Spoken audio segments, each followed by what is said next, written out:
사랑하는 여러분, 우리는 지금 수요일마다 구약성경 욥기서의 말씀을 통하여 이 시대에 하나님이 원하시는 거룩한 성도의 삶은 어떤 삶이 되어야 하는가에 대하여 배우고 있습니다. 특별히 오늘은 우리가 받은 본문 말씀인 구약성경 욥기 34장 1절에서 37절의 말씀을 통하여 계속되는 엘리후의 권면이라는 제목으로 말씀의 은혜를 함께 나누기를 소원합니다.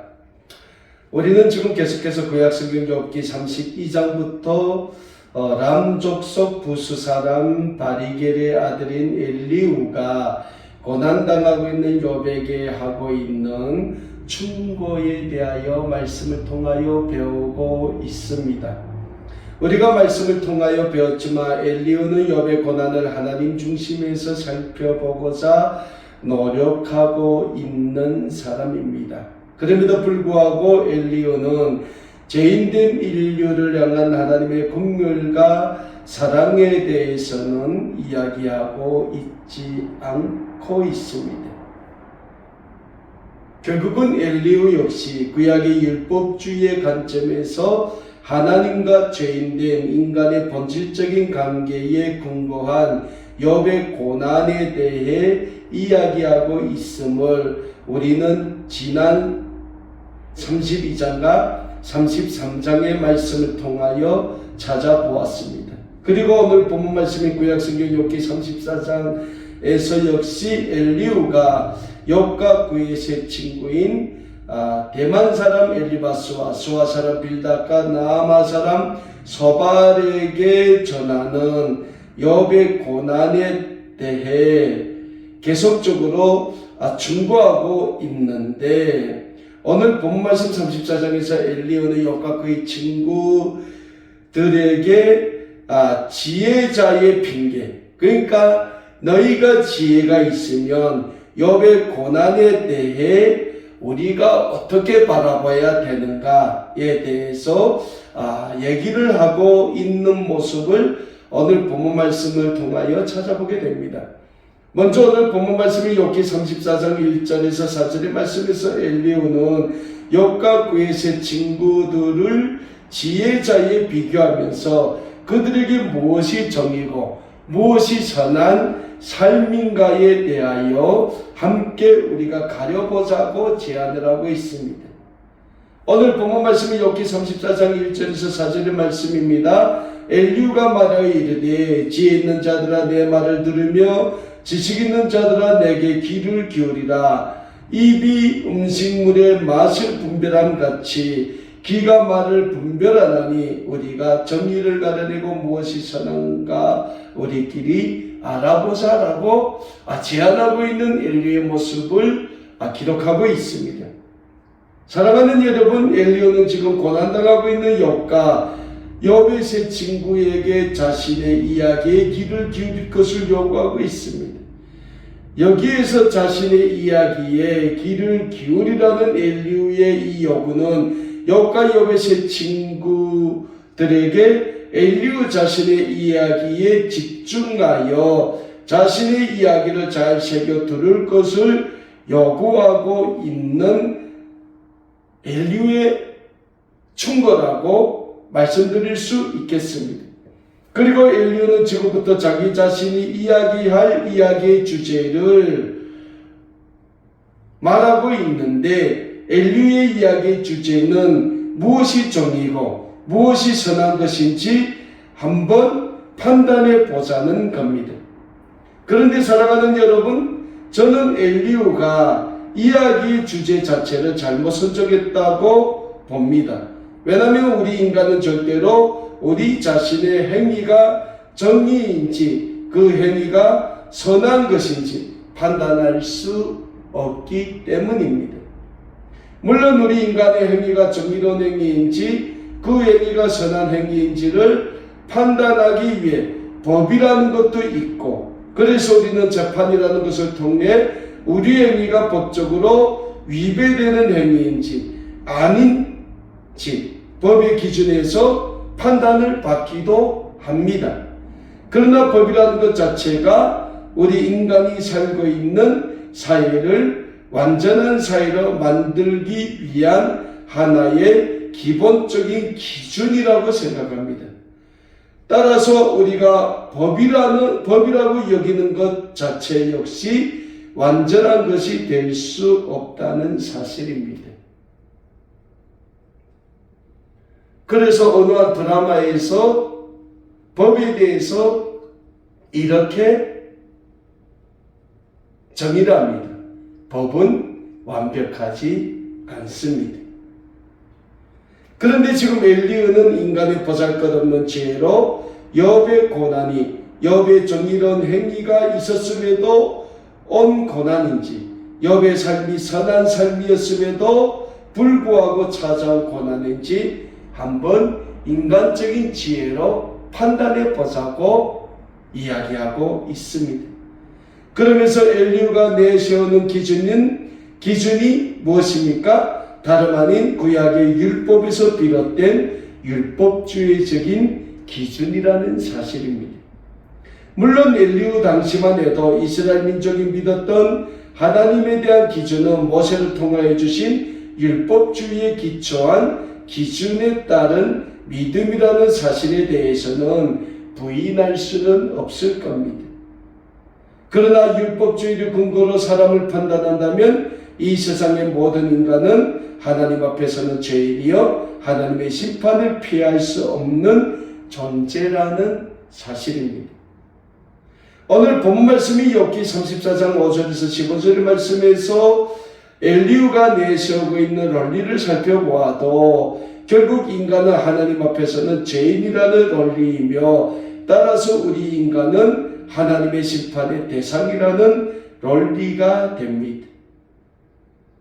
그러나 욥은 자신의 정당성에 대해서 계속 주장하고 있지 않습니까? 자신 하나님 앞에서 완벽하게 살려고 노력을 했으며 따라서 하나님 앞에서 자신을 죄인으로 정죄하고 그러한 정죄한 가운데서 자신이 하나님 앞에서 지은 죄 때문에 찾아온 고난이라는 사실에 대해서는 욥이 인정을 하지 않는다는 거예요. 오늘 본문 말씀 5절과 6절의 말씀입니다. 욥이 말하기를 내가 의로우나 하나님이 내 의를 부인하셨고 내가 정당함에도 거짓말 쟁의가 하였고 나는 허물이 없으나 하살로 상처를 입었노라 라고 욥이 자신의 정당성을 오늘도 지금 내세우고 있지 않습니까? 사랑하는 여러분, 욥이 지금 계속해서 주장하고 있는 논리는 어떤 논리입니까? 자신 하나님 앞에서 정직하게 살기 위해 최선의 노력을 했다는 것과 그럼에도 불구하고 하나님은 욥 자신의 정직한 삶을 부인하고 계신다는 일종의 하나님에 대한 항의라고 할 수도 있겠습니다. 사랑하는 여러분, 우리가 욥기 1장의 말씀을 통하여 배웠지만 하나님에 대한 욥의 삶은 이 세상 그 누구와도 비교할 수 없는 최선의 삶이었다는 사실을 우리는 잘 알고 있습니다. 그럼에도 불구하고 그런 욥에게 하나님이 고난을 허락하신 것은 절대적인 하나님의 주권임을 우리는 잊지 말아야 합니다. 그리고 하나님의 주권적인 섭리를 우리는 보잘것없는 우리의 지혜로는 가늠하기 어렵다는 사실 또한 우리는 잊지 말아야 합니다. 그런데 지금 엘리야는 자신의 정직을 주장하는 욥의 주장을 보잘것없는 인간의 지혜로 판단해 보자고 제안하고 있습니다. 그러면서 엘리야는 율법주의를 그 기준으로 내세우고 있습니다. 오늘 본문 말씀이 욥기 34장 10절에서 12절의 말씀입니다. 그러므로 너희 총명한 자들아 내 말을 들으라. 하나님은 악을 행하지 아니하시며 전능자는 결코 불의를 행하지 아니하시고 사람의 행위를 따라 갚으사 각각 그의 행위대로 받게 하시나니 진실로 하나님은 악을 행하지 아니하시며 전능자는 공의를 급히지 아니하시느니라 라고 엘리야가 이야기하는 것을 우리가 찾아보게 됩니다. 지금 엘리야는 하나님은 악을 행하지 아니하시며 전능자는 결코 불의를 행하지 아니하신다고 주장하고 있습니다. 그러면서 엘리야는 하나님은 사람의 행위를 따라 갚으시는 하나님이심을 또한 주장하고 있습니다. 그리고 어떻게 보면 엘리후의 이 주장은 결코 잘못된 주장은 아닙니다. 구약성경 전도서 12장 13절과 14절에서 우리에게 이런 말씀을 주고 있습니다. 이래 결국은 다 들었으니 하나님을 경외하고 그의 명령들을 지킬지어다. 이것이 모든 사람의 본분이니라. 하나님은 모든 행위와 모든 은밀한 일을 선악간에 심판하시리라. 전도서의 말씀, 구약의 율법을 분고로할 때 하나님은 우리 인간의 모든 삶을 오늘도 지켜보시는 하나님이십니다. 그리고 하나님은 우리의 삶에 따라 우리에게 보응하시는 하나님이십니다. 그래서 우리가 이 세상을 살아갈 때에 하나님에 대한 믿음의 삶을 잘 살았다면 우리의 육신의 삶이 마감하고 우리의 영혼은 하나님에 계시는 영원한 천국에서의 삶을 누리게 되지만, 우리가 이 세상에서 하나님을 잘 믿지 않고 우리만의 만족과 우리만의 행복만을 추구하는 인간적인 삶을 산다면 우리는 결국에는 하나님의 심판의 대상이 된다는 영적인 진리는 변하지 않음을 우리는 명심하고 이 세상을 살아야 하는 것입니다. 결국 욥의 고난이 어디서부터 비롯되었는가가 지금 치열하게 논쟁하는 논쟁의 주제가 됩니다. 그리고 욥의 고난에 대하여 지금 욥의 세 친구들과 엘리후까지 4명이 인간의 보잘것없는 논리를 내세워 판단하자고 하지만 결론이 잘 나지 않고 있습니다. 왜서입니까? 대만 사람 엘리바스도 그렇고 수아 사람 빌닷도 그렇고 나아마 사람 소발도 그렇고 지금 부수 사람인 엘리후도 그렇고 욥의 고난을 욥이 하나님 앞에서 죄인된 삶을 살았고 그 결과 욥에게 하나님이 보응하고 계신다고 믿었기 때문입니다. 그래서 오늘 본문 말씀이 욥기 34장 16절과 17절에서 엘리후가 뭐라고 주장하고 있습니까? 오늘 본문 말씀 욥기 34장 16절과 17절의 말씀입니다. 만일 내가 총명이 있거든 이것을 들으며 내 말소리에 귀를 기울이라. 정의를 미워하시는 이시라면 어찌 그대를 다스리시겠느냐. 의롭고 전능하신 이를 그대가 정죄하겠느냐라고 엘리후가 욥에게 말하고 있는 내용을 우리가 찾아보게 됩니다. 지금 엘리후는 욥이 주장하는 것처럼 욥의 삶이 하나님 보시기에 정의로운 삶이었다면 하나님이 욥을 심판하시겠는가 라고 주장하고 있습니다. 그렇습니다. 사랑하는 여러분, 우리가 이 세상을 살다 보면 나는 하나님을 정말 열심히 믿으려고 노력했는데 어느 순간 나의 삶에 욥과 같이 그 어떤 고난이 닥칠 때가 있음을 우리는 알게 됩니다. 그러면 많은 주변의 사람들이 빨리 하나님 앞에 나아가 회개하라고 충고합니다.